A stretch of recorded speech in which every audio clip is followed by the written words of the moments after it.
और की हाल है। खबरदार के दूसरे एपिसोड में आप लोगों का बहुत बहुत स्वागत है और मैं लौट चुका हूँ फिर से पॉप कल्चर की न्यूज के साथ में विद सम जोक्स। लेकिन मेरे शो पर मैं औरतों से रिलेटेड एक भी मजाक सहन नहीं करने वाला, 5 के बाद एक भी नहीं। Breaking news, EC News Gisco sunk Opki gone fat jack. सबसे पहली अपडेट आती है लेजेंडरी मूवी सूर्यवंशम से। तो 1000 बार सोनी मैक्स पर इस मूवी को एयर करने के बाद में सोनी मैक्स वालों ने जो डर बिठाया था ना श्रीखंड का ऑडियंस के मन में, अच्छा खीर थी, तो उसका जो डर बिठाया था उसकी वजह से एक व्यूअर ने एक लेटर लिख दिया है जिसमें उसने ये कहा है कि वो सूर्यवंशम के बारे में सब कुछ जान चुका है और इसे एयर करना बंद करो। उसका कहना है कि उसने सब कुछ रट लिया है, तो हीरा ठाकुर कब उठता है, कब हकता है, कब कोठे पर जाता है, उसे सब कुछ याद है। अब फैंस और अमिताभ बच्चन ये चीज कहाँ सहन कर सकते थे। फैंस ने उस व्यूअर की कड़ी निंदा करी और अमिताभ बच्चन जी तो बिल्कुल ही बदतमीजी पर उतर आए। मारो इस बात चोद को।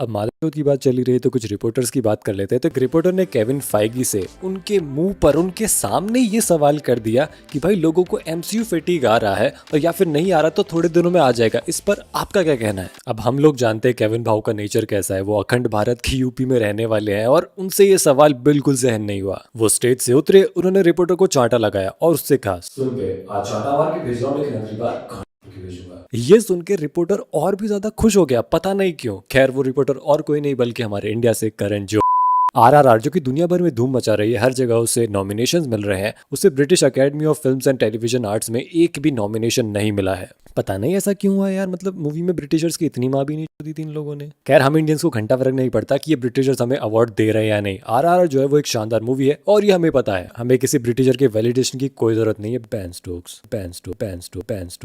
यार क्यों व्यूज देते हो इन लोगों को। लगान के बदले हम लोग क्रिकेट मैच जीत तो गए थे, अब किस बात की भरपाई कर रहे हो। नेता हर कोई कहता तीसरे मंजिल पे रहता, इसकी बहन को गाड़ने जैसा।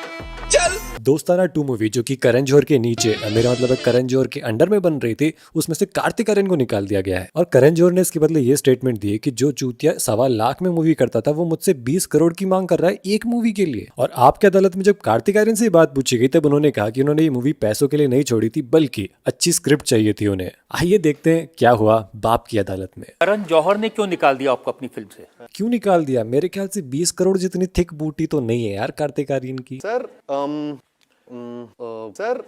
करण जौहर ने कहा कि जिसे 1.25 लाख रुपए मिलते थे एक फिल्म के, उसने मेरे से 20 करोड़ मांग लिए, पैसे ही नहीं दिए तो फिल्म छोड़ दी। सर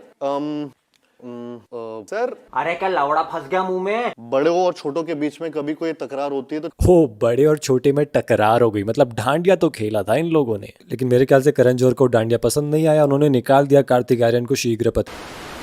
जोक्स अपार्ट, मुझे सच नहीं पता है क्योंकि कार्तिक और करण दोनों ने ही अलग अलग ओपिनियंस दिए हैं। तो एंटमैन द वास्प क्वांटममेनिया की पूरी जो सबटाइटल वाली फाइल है वो इंटरनेट पर लीक हो चुकी है, यानी कि जो कोई भी उसे पढ़ेगा उसके लिए सब कुछ स्पॉइल हो जाएगा, एंडिंग भी स्पॉइल हो जाएगी। और कैंग द कॉन्करर ने इस पर एक भारी स्टेटमेंट दी है। उन्होंने कहा कि जो तुम्हारे ज्यादा स्पॉयलर्स देगा उसे तोड़ा तोड़ा के मारूंगा, पूरे क्वांटम रिम में हकते हुए दौड़ेगा, चूतर चिपकेंगे वो अलग। और इसी से रिलेटेड एक और रिपोर्ट निकल कर आई, एक मेडिकल रिपोर्ट जो ये कहती है कि जो कोई भी स्पॉयलर्स देगा एंटमैन द वास्प क्वांटममेनिया के, उसको आने वाले 1-2 महीने में इरेक्टाइल डिसफंक्शन हो जाएगा। और मुझे ये चीज बिल्कुल भी समझ में नहीं आ रही कि स्पॉयलर्स देने के बाद में इरेक्टाइल डिसफंक्शन कैसे हो सकता है, क्योंकि जो लोग स्पॉयलर देते हैं वो तो ऑलरेडी ही नपुंसक। तो नाटू नाटू सॉन्ग को अकेडमी अवार्ड्स या कह लो कि ऑस्कर्स के लिए भी नॉमिनेशन मिल चुका है। पर दिक्कत ये कि और किसी भी कैटेगरी में इस मूवी को नॉमिनेशन नहीं मिला है, अनलाइक क्रिटिक्स चॉइस अवार्ड। खैर देखने में जरूर मजा आएगा अगर जूनियर NTR और रामचरण स्टेज पर परफॉर्मेंस देंगे तो, क्योंकि ये इंडिया के लिए काफी गर्व की बात होगी। लेकिन ऑस्कर्स का तो आपको पता है ना कैसे स्टेज पर चांटे मारे जाते हैं और बैक स्टेज पर तो पता नहीं क्या क्या मारा जाता होगा। सोचो अगर जूनियर NTR, रामचरण और राजमौली विल स्मिथ की बीवी का मजाक उड़ा दे स्टेज पे। अरे विल तू वही है ना जिसकी बीवी किसी और के साथ चौदम पट।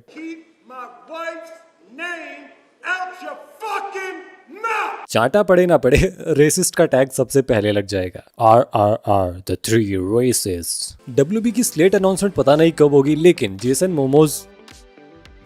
मोमोआ ने एक वीडियो पोस्ट किया है जिसमें वो बड़े ही एक्साइटेड लग रहे हैं, जहां उन्होंने थैंक्स कहा जेम्स गन, पीटर ज़ैफरन और डेविड ज़ेस्लव को। तो मुझे तो लग रहा है कि जेसन मोमोआ अब एक्वामैन के साथ साथ में लोबो का रोल भी प्ले करेंगे। और अगर ऐसा होता है तो ये बहुत ही ब्रेव डिसीजन माना जाएगा जेम्स गन की तरफ से, और वो जाने भी जाते हैं रिस्की डिसीजंस लेने के लिए या फिर रिस्की आइडियाज के लिए, चाहे वो सुपरमैन को सुसाइड स्क्वाड फिल्म का विलन बनाने की बात हो या फिर मजे लेने हो छोटे बच्चे। डोमिनिक थ्रोन जिन्होंने वकांडा फॉरएवर में रिरी विलियम्स का रोल प्ले किया है, उन्होंने एक डिलीटेड सीन के बारे में बताया जो कि रिलेटेड है आयरन मैन से। उन्होंने कहा कि जब रिरी और शूरी टैलोकैन की केव में कैद होते हैं, इस सीन को पैरेलल की तरह दिखाया गया था आयरन मैन के एक सीन से। आयरन मैन भी अपनी पहली मूवी में केव में होता है, वहाँ पर वो अपना नया सूट बनाता है और वहाँ से भाग निकलता है। तो ये आयरन मैन की ओरिजिन स्टोरी हो गई थी। वैसे ही इस सीन में रिरी और शूरी मिलकर एक डिवाइस इन्वेंट करते हैं और उसकी मदद से वो टैलोकैन से भाग निकलते हैं। लेकिन मूवी में ऐसा नहीं हुआ था, बल्कि उन्हें डोरा मिलाजे की हेल्प लेनी पड़ गई थी। अब मुझे ये समझ में नहीं आ रहा कि रायन कुगलर ने ये सीन डिलीट क्यों किया यार। उन्हें क्या लगता है कि दो औरतें खुद को नहीं बचा सकती, वो इंडिपेंडेंट नहीं है। अगली न्यूज आ रही है कि पठान ने 2 दिन में ही 100 करोड़ का बिजनेस कर लिया है। जब मैं ये स्क्रिप्ट लिख रहा हूँ तब सेकंड डे का कलेक्शन नहीं आया, लेकिन वो मोस्ट प्रोबेबली 55 करोड़ से तो ज्यादा ही होगा, क्योंकि 55 तो पहले दिन में हो गए थे। लेकिन बात ये कि अब पंगा हो चुका है बॉयकॉट गैंग के साथ में, क्योंकि उनका कहना था कि भाई फेक बुकिंग्स हो रही है, लेकिन अब थिएटर से ही फुटेज निकल कर आ रही है जहाँ पर लोग पागल की तरह नाच रहे हैं, जैसे वो शादी में कोई चूतिया सा अंकल दारू पी के नहीं नाचता, बिल्कुल वैसे।